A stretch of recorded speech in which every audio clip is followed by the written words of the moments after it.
Don't just live for tomorrow, or just live in yesterday. Just be glad for all you have that's in today. And though you've come through many obstacles. Hey everyone, Connie here, and welcome to my blind reaction to episodes 23 and 24, the final two episodes of Fire Force, Season 1, at least. And yeah, last time we got some big information dropped on us. First off, Sho can steal the universe's energy in order to slow down time for himself. Shinra can literally break his body into molecules, destroying it, but because he's moving so fast, he can also put it back together before he actually dies. All of the fire powers and shit seem to originate from literally hell. And we've gotten our first look at the Evangelist. And also one of the White Clads is not human. So fun. Yeah, this just kind of went off the walls. And as someone mentioned in my comments, I don't remember who it was, but mentioned my comments for the last reaction, 21 and 22, because it's the same creator as Soul Eater. It's yeah, it's another one of those properties that go completely crazy and off the walls, and it's you can kind of see that, just that style and that standard of writing with this creator and everything. And it's yeah, I can definitely see the comparisons there, though they went off the walls in a little bit of a different way. Though to be fair, I've only seen the manga for Soul Eater, which doesn't adapt everything. Did I say the manga? I've only seen the anime for Soul Eater, which doesn't adapt everything from the manga, and it doesn't even do it completely correctly, in the correct orders or something like that, from what I've heard. But yeah, it's that's why people have been clamoring for a Soul Eater remake for quite a long time. Although I do like the anime for Soul Eater. I have not seen Soul Eater Not, but I don't know if that's canon to the manga at all. I don't even know if there is a manga for Soul Eater Not, but I haven't seen it. I know that the characters from Soul Eater do appear in it, so it's not just entirely new characters. But yeah, I have not seen that at all, so I have no idea how that factors into things. But I know for the actual initial Soul Eater anime, it's not the best adaptation. But again, that usually doesn't matter for me. Usually I just judge it on its own merits, and it's a good series. But it definitely goes kind of crazy, especially once the Black Blood is introduced and everything. And then, of course, you have, the final confrontation with the Kishin. I believe Asura or something like that is his name. I don't remember. I might be completely wrong there. It's been quite a while. I've seen the series, half a dozen times all the way through. But it's been a while since I've actually seen it. Not counting just random little clips here and there, because I watched the clips of Maka succumbing to madness all the time. But yeah, so we got a lot of big information last time. The fight is kind of continuing, and now we get to see how this season ends. We've also got a few new characters introduced. The non-human character, I can't remember their name, but there was Haumea, I believe, was the lady with the crown covering her eyes, and it's that, how can you see anything? And we've gotten some good fights in this. some just heavy information dumps, but handled in a very good way, mind you. I'm just very excited to see what the hell is going to happen next, pun intended. Because it's just like, with that specific reveal in and of itself, it's like, at this point, they could do practically anything. You're having literally hell as the origin for pretty much this entire series' plot. It's like, okay, did not see that coming. I mean, in hindsight, it definitely works. Like, it's not like it's one of those twists that just kind of don't make sense or come out of nowhere to such a degree that it just feels out of place. No, it definitely works. But it's just was something I so was not expecting. And then just the fact of what Shinra and Sho are fucking doing, it's like, the fuck? How? Why? Anime. It's anime logic. But yeah, so these are our final 2 episodes of the season. After this, we will be taking a break before we go into season 2 eventually. I don't know when we'll get to that, but we will at some point for sure. And obviously that means we're going to have to move on to a different donation reward series for the time being. And I already know what it's going to be, and I'll mention it during the afterthoughts. But yeah, we'll talk about that then. I'm kind of sad to see this series end for the time being, but I've been enjoying it, and I can wait on season 2. I can very much wait. Again, part of what makes things so good, part of what increases the quality of a lot of these shows is the wait. Having to wait for episodes each week, having to wait for seasons, for months. It's like, yeah, that stuff is necessary. And it's just one of the biggest reasons I hate the binging model.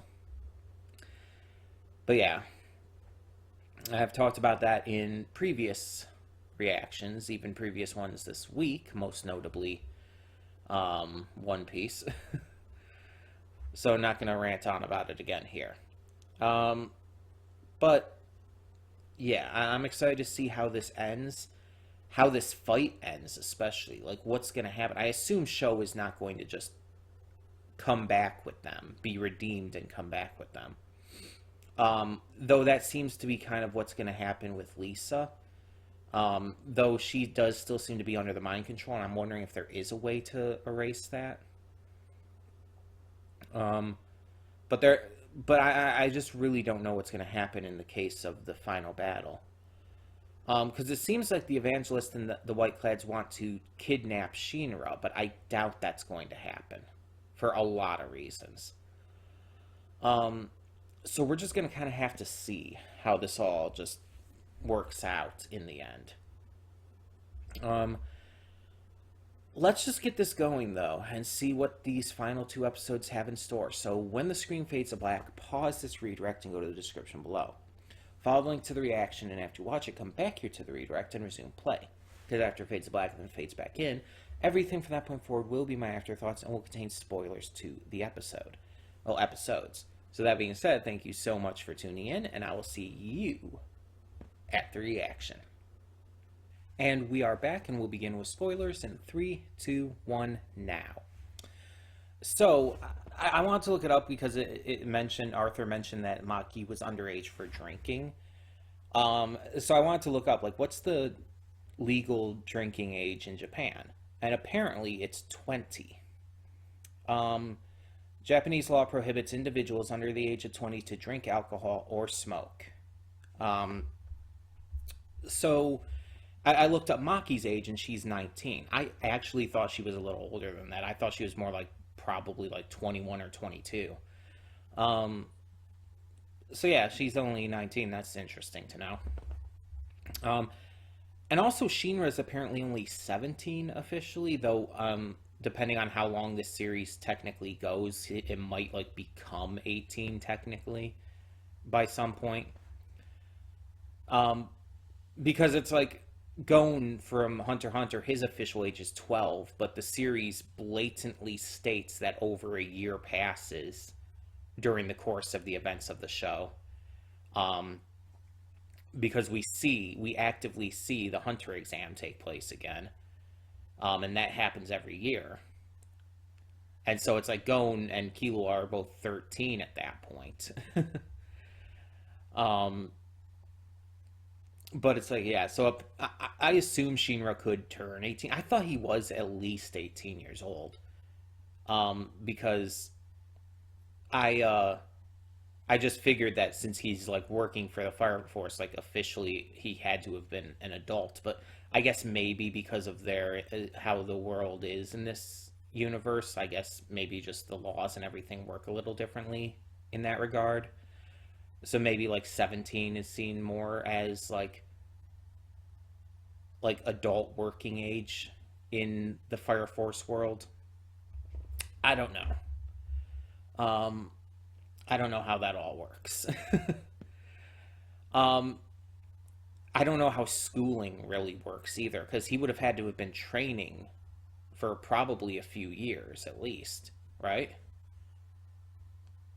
So, like, how does that all work? I don't know. There's a lot of questions that kind of go into that. Do they even have like normal schools? I really don't know. I know I'm questioning a lot about this world. Um, so yeah, these were the final two episodes of the season, and it was a good conclusion. We got the finish to the fight, in which Shinra actually does manage to convince Sho. He actually does get through to him. Unfortunately, Haumea comes in, and she has the power to brainwash people with her electricity. And I assume I can understand how this happens, because the brain is controlled by electrical currents. So I assume she uses these electrical currents and manipulates them in order to control the thoughts and actions of a person. Which also we end up seeing is what she did with Shinra and Sho's mother 12 years ago, when she was just a little child. um, Haumea seems to be very powerful, like even outside of this though. Because even outside of that, she seems to be able to like block attacks from actually hitting her. Um, she definitely seems to be on another level, even from Sho, and that's kind of scary. So we see that the evangelist apparently creates an earthquake, and both sides have to retreat.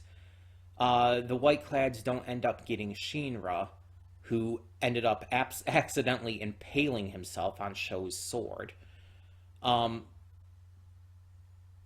so really neither side won, because the Evangelist and the Whiteclads don't get Shinra, but Company 8 don't get Sho either. So it kind of just ended in a stalemate, unfortunately. The only big positive for either side is that the Whiteclads learned more about the scope of Shinra's abilities, while Company 8 learned about the scope of their enemies' abilities, while also finding out a lot of big information about just how everything is going, how everything is happening and whatnot, and learning a lot of big information about the flames, which is important. So then we see in the hospital that Captain Burns of the First comes to visit and finally tell the truth to Shinra, but only if Shinra can actually prove himself. He manages to do so, and we find out the truth of 12 years ago. The Demon Infernal was Shinra's mother, who's like, and it's like, yeah, that was blatantly obvious. um, and that she was controlled, that all of this even happened in the first place. She was turned into an Infernal by the Whiteclads, and that they controlled her as well, thanks to Haumea. We also find out that even after turning into the demon infernal, she kept her sense of self. This is something that does not happen often and has been made a point of in the past when we had that one the one former firefighter, the prisoner who was turned into a serial killer and everything, and he kept his sense of self after turning into an infernal. Like, we actually covered this before in the series. This does not happen often. So the fact that we do get this evidence here that the mother kept her sense of self, and we even saw her crying like fire. It's really sad to know that she's still, like, she was just trying to find her child in all of that. It's just, that's really, really, like, horrible.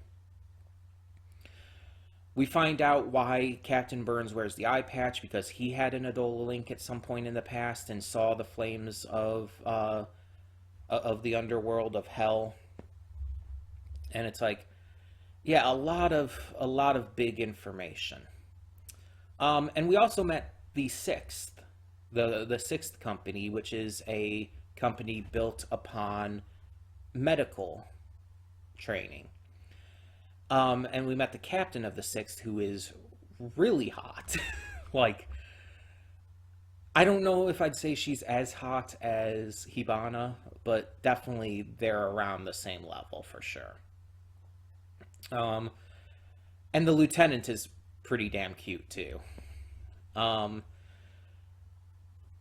yeah, so they're able to heal Shinra through the use of the captain's fire abilities, which utilizes using the flames of people to heal them, which is interesting. And after Shinra finds all this out from Burns, he of course tells Obi and them.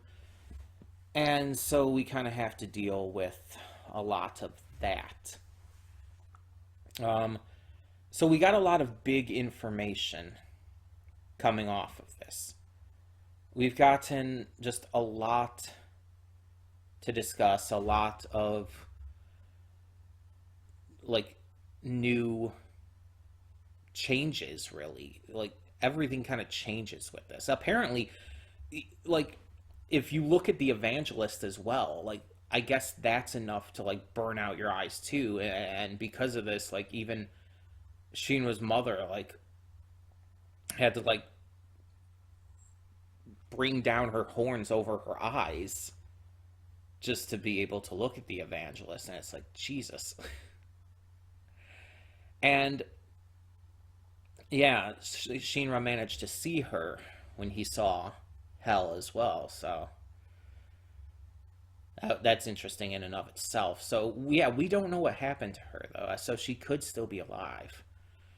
I guess. I assume we'll find out at one point or another whether she is or not. But yeah, a lot of really big information, and honestly, the entire eye burning thing is like, that's just ripped off from the Bible. Like, that's a thing, like, with like God and everything. It's like, oh, you can't, like, look directly at God or something, or you would die. It's like, it's just blatantly kind of a play on that. But that's not really surprising, considering a lot of this tends to take a lot from, like, biblical and Christian kind of ideologies and beliefs and all. I mean, the main villain is the evangelist. Think about it. And then we kind of end off in the post credits with a little, like, dinner party to celebrate Shinra's return. Even Benny and his lieutenant come. I can still not remember his lieutenant's name. I don't know why, but I can never remember his name. But yeah, it's kind of a fun little closure to the last few episodes, which have been super heavy. And I'm just wondering what's going to happen now, because Haumea's control, I assume, isn't like a permanent thing. So when Sho comes out of that, is he's still gonna be like, he's still gonna know who he is and know who Shinra is and everything at that point, right? What's gonna happen in that regard? Is he just gonna continue to serve them out of like fear? And then what's gonna happen with Lisa too?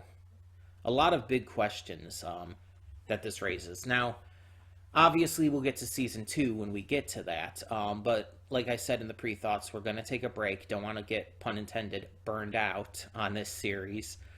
So, as always, we take a break between seasons and all. So, yeah, we'll get to that eventually at some point. But in the meantime, we're going to get to a different series in this slot. And so, since this is a donation reward slot, we need to get to another donation reward series, or get back to one, because it's been a while. I don't know exactly how long. I could probably check, but I just haven't. But it's a series I want to get back to again, and that is Doom Patrol. I've really been wanting to get back to Doom Patrol, and it's just like I wanted to get to some other things first, of course.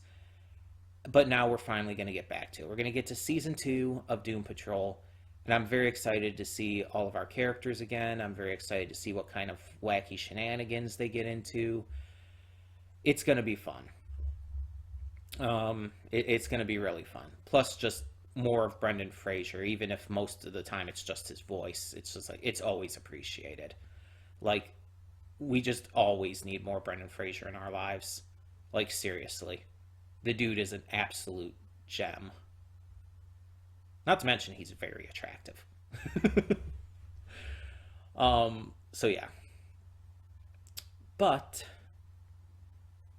we will start that next week and kind of go from there. We probably won't go into Fire Force again right after or anything, or when we finish with our Saturday slot or anything like that. We're probably not going to go right into that. We'll probably do some other things first, but yeah, we will get back to season 2 of Fire Force as soon as we're able.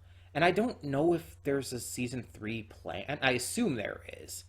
I don't know if I read about it. Let me check real quick. I'm actually going to check that. I have Google up at the moment anyways. I think I heard something about it, but I actually don't know. Okay, this is actually from this month, so this is really recent. Official release date or confirmation of season 3 hasn't been revealed yet. So it's not even confirmed to be getting a season 3 yet.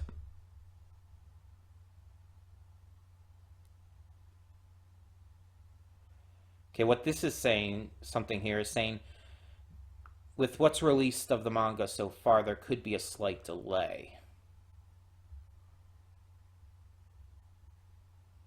Though this looks like an old article, because it says a late 2021 release is possible. We might not get season 3 this year, but maybe next year. That's kind of what I'm thinking of.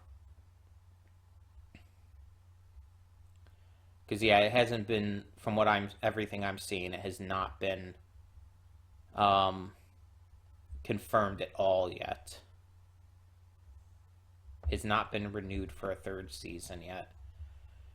I assume it's going to get one at some point. They probably are just waiting for the manga to get further so they have more to adapt. But isn't the manga like ending soon? I think I read something about that. I think the manga is ending soon, and that actually the creator plans for it to be like his last work or something. So maybe they're just waiting on it to end, and maybe season 3 will be the final season. That's a possibility. We'll see. We'll see as it goes, but obviously we still have to get to season 2 and everything, so we'll tackle that when we get to it. And yeah, we'll just continue on and hope for the best with everything we react to. But tell me in the comments below, what did you think of these final 2 episodes of Season 1 of Fire Force? Let me know down below, and I just really want to reiterate something here before we close this off.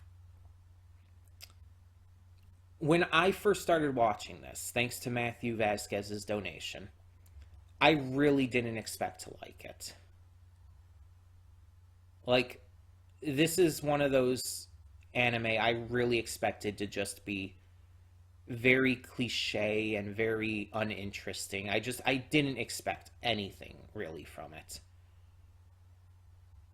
And that's why I didn't watch it prior to it being donated for. Because I never was interested, because I was afraid that it would just be another generic shonen anime. But it wasn't. And I'm very glad it was. And I'm very glad that it's very unique, very interesting, and just really good.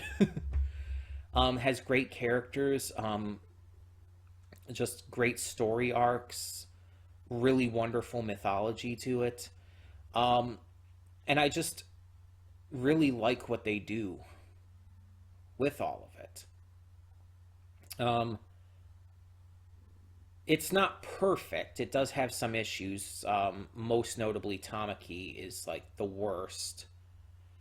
But I can usually get over those. They're not like problems that really break the series for me. They're just really fucking annoying. But yeah, it's just, I really enjoyed it a lot more than I ever expected to. And I'm really thankful, Matthew Vasquez, that you chose to have this as your donation reward. Because, again, I probably would have never watched this otherwise. And I'm glad I watched it. I'm glad I've seen it now. Very excited, very happy to have. And, like, yeah, there's a lot of reasons other than just the quality, too. Like, there's just really great characters that I've really just fallen in love with. Like, obviously you have Shinra, who's a really phenomenal main character. I mean, he's not on the level of some of, like, my favorite main characters from anime, like Luffy, but he's really great, and he has a lot of wonderful depth to him. And then there's other characters like Maki, who, yeah, she's hot. She's really hot, she's buff, she's beautiful, but she's also a really great character. She's fun, she's strong, she's funny. She's ridiculous in the way she interprets what some people say and all. But she's a really genuinely good character. There's Vulcan. I mean, how can you not like Vulcan? He's great. Princess Hibana, who's like just the absolute best. Um, I'm not even always into those type of characters, like the excessively dominant mommy characters, and it's like I'm into her. And again, it's even beyond just the sexiness factor. She's a really genuinely interesting character with her backstory with Iris and everything. And you even have the villains, like even Sho is just such a fascinating, well-written character. And I'm excited to see what these characters go through in the future. And again, I never expected that with this series, but I'm very happy that I got to that point. So yeah, when we do get to season 2, I'm going to be really excited, and hopefully it continues to be just as good, if not better, than season 1 was. But like I said, we will be taking a break for now, going on to Doom Patrol. And we'll get back to season 2 eventually. So thank you all so much for tuning in. And for now, I'm Connie, and I'm signing off. See you all next time.